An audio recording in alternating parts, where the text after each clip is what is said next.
Kwa majina naitwa Irene Andrew. Irene Andrew. Wewe ni mwenyeji wa wapi sasa?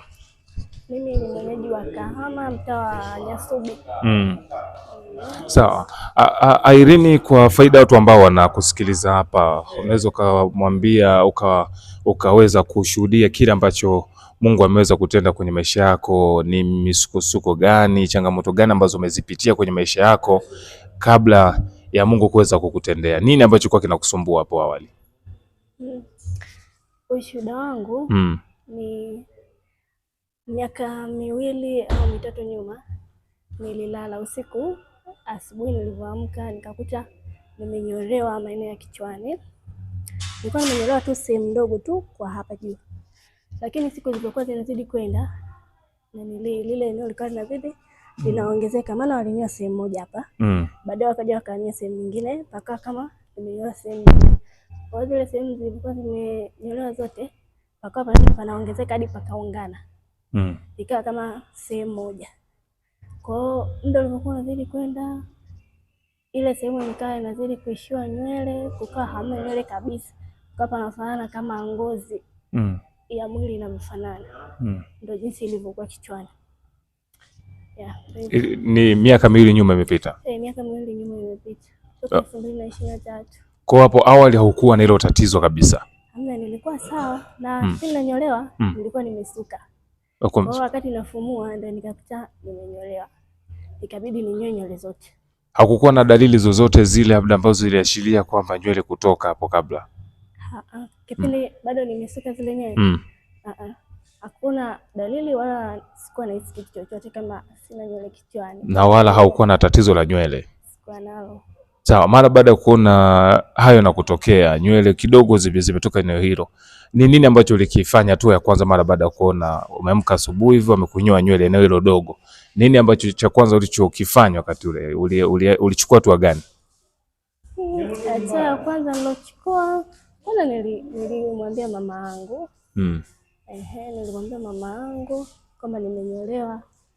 Akaniambia mimi ninavyosikiaga kwamba mtu akinyolewa hivyo anatakiwa anyoe nywele zote ili zinaanza kuota, zinaota zote kwa pamoja. Kwa hiyo nilivyomwambia vile mama yangu, ikabidi ninyoe zile nywele zote zianze upya, lakini zilivyoanza kuota tena zikaota tu sehemu zingine, lakini pale ambapo palikuwa vimenyolewa hapakuota. Na tena pakawa panazidi kuongezeka tofauti na palivyokuwa awali. Ulijaribu labda kwenda sehemu zingine, labda kujaribu kujitibu labda hospitalini ama sehemu zingine? Hapana, hospitalini sikwenda. Nilikuwaga tu na kuna watu walikuwa wananiambia tu kwamba ukinyolewa hivyo ukikuta umenyolewa usiku usinanili. Yaani hilo sio tatizo la kusema kwamba unatakiwa uende hospitali. Kuna vitu unapaswa utumie. Kwa hiyo kuna watu walikuwa wananiambia tumia chumvi ya mawe, iloweke, alafu unawia kichwani, yaani ufanye kama unanawa. Chumvi ya mawe. Chumvi ya mawe. Unanawa, afu baadaye nywele zitakavyoanza kuwa zinaota zitaota pamoja. Lakini nilifanya hivyo, hazikuota. Hazikuota na zilikuwa zinaendelea tu kuishi, yani kila siku zinakuwa zinazidi kupungua. Hiyo chumvi ya mawe ulitumia kwa muda gani? Nilikuwa natumia, nadhani nilitumia kama wiki 2 au 3. Nilivyoona hamna maendeleo wala mabadiliko nikawa nimeacha. Na ushauri uliupata kwa watu baki ama ni ulienda labda kwenye imani zingine au wataalamu wa jadi? Kwa watu tu. Kwa wataalamu sikuwahi kwenda. Kwamba utumie chumvi. Chumvi ya mawe, yani ni watu tu. Ukiwaambia kwamba nimenyolewa, yani nililala tu nikaamka nikakuta nimenyolewa, wanasemaje hizo nywele za hivyo gazi otagi, yani hata kusema unyoe mara ngapi. Kwa hiyo unatumia tu chumvi ya mawe. Ukilala ukiamka na nilia asubuhi, unaroweka ile chumvi kisha yuko unanawa. Nywele zikianza kuota zitaota zote, lakini hazikuota. Kwa hiyo ulitumia tu chumvi ya mawe ama kuna njia nyingine tena ushakutumia? Ni chumvi tu, na kuna dawa fulani hivi ambayo sijui ni dawa gani. Nililetewa, yani ni kama mkaa uliosagwa. Sijui ni nini, nililetewa tu na jirani yangu. Pale nilipokuwa nakaa, akananiambia kwa sababu ile chumvi imeshindikana, ujaribu kutumia ule unga, yani ule unga kama mweusi, ule unga mweusi. Kwa nikawa natumia na ule unga, lakini hamna mabadiliko. Unga mweusi ni wa aina gani unga huo mweusi? Sikujua ni nini kilitumika, ila ni yani mimi niletewa unga kama powder. Alikuletea mama? Pale pale nilipokuwa nakaa, jirani yangu ndo aliniletea. Kwa sababu wao walikuwa wanajua hali halisi. Kwa hivyo kuletea ukatumia na yenyewe ulitumia kwa siku ngapi?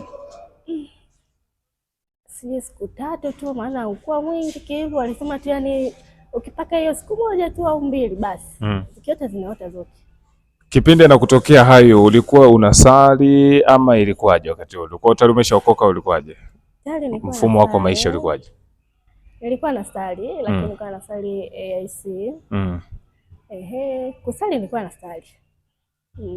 Na nilikuwa ni muumini mzuri tu, na ujue kanisani na ufanya maombi kama kawaida. Haukuwahi kufikia labda pengine kuna mtu amenichezea, labda kwamba amekuchezea, amekuloga? Hizo imani hazikuwahi kukuijia kwamba labda kuna mtu ameweza kunifanyia hivi, jirani au mbaya wangu nani? Hayo mawazo hayakuepeki. Kweli. Hayo ni mawazo ambayo hayakuepeki likikuta jambo kama limetokea kwangu. Nilikuwa nafikiria, nilikuwa nawaza, lakini sinajua sio rahisi, siwezi kujua nani amekufanyia kwa sababu ni ulilala ukaamka ukakuta tu hauna nywele. Kwa hiyo sikujua nani amenifanyia, lakini ile wazo lilikuwa kichwani kwamba kuna mtu atakuwa amenifanyia hivi. Kwa hiyo kalianza tu kama kamduara. Kamduara tu. Kakaja tena nikanyoa tena sehemu nyingine kamduara kingine, kwa hiyo vikawa viwili. Sasa vile viwili ndio vikawa vinaongezeka hadi vikaungana.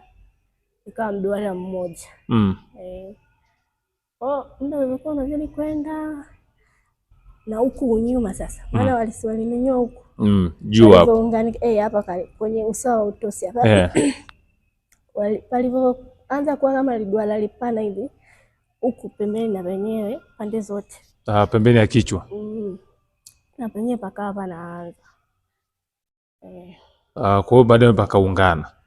Hapa kuungana, paliendelea yani hapa mbele paliendelea tu kukua na huko yani kila sehemu panazidi kusambaa kivyake. Ila hapa kuungana. Ulipokuwa ukiamka unaona mabadiliko, panazidi kuongezeka. Kila ukiamka mabadiliko. Okay, sawa. Na mpaka kufika madhabahu ya IRCT ilikuwaje?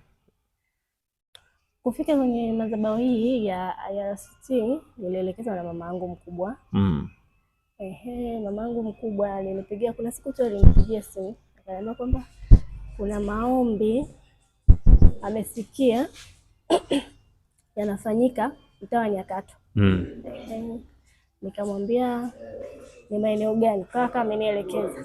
Akaniambia kama una nafasi Jumapili twende, alafu tukifika kanisani pale baada ya ibada tutaongea na mchungaji kumwambia nini ambacho uko nacho. Kwa hiyo baada ya ile siku aliponipigia, nakumbuka ilikuwa kama Jumatano. Ikapita zile siku Alhamisi, Ijumaa, Jumamosi, Jumapili nikajiandaa, nikaja kanisani. Nilipofika kulikuwa kuna mchungaji mwingine mgeni. Yule mchungaji alikuwa anaitwa Pastor Odongo. Ndio namsikiaga mchungaji waga anamwongelea sana. Nilipofika nikakaa kule nyuma. Kwa mchungaji akawa amemaliza kusifu na kuabudu, baadaye yule mchungaji akawa amesimama.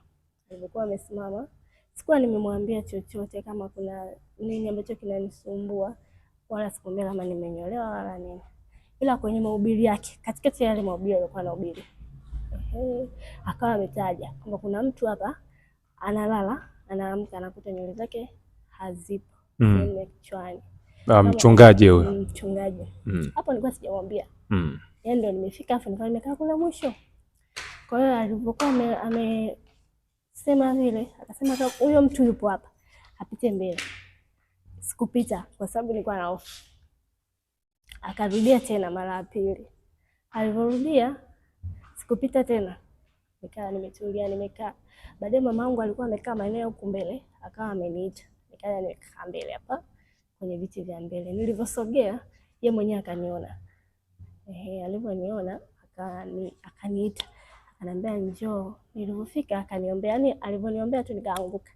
Nilipoanguka baadaye nikasimama, akaniuliza una shida gani? Nikaa nimemwambia kwamba mimi nililalaga nikaamka nikakuta nimenyolewa maeneo ya kichwani.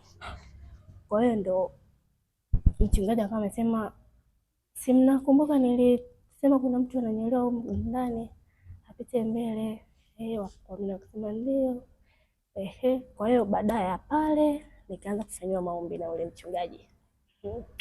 Nikafanyiwa maombi mpaka ule muda ibada inaenda kuisha.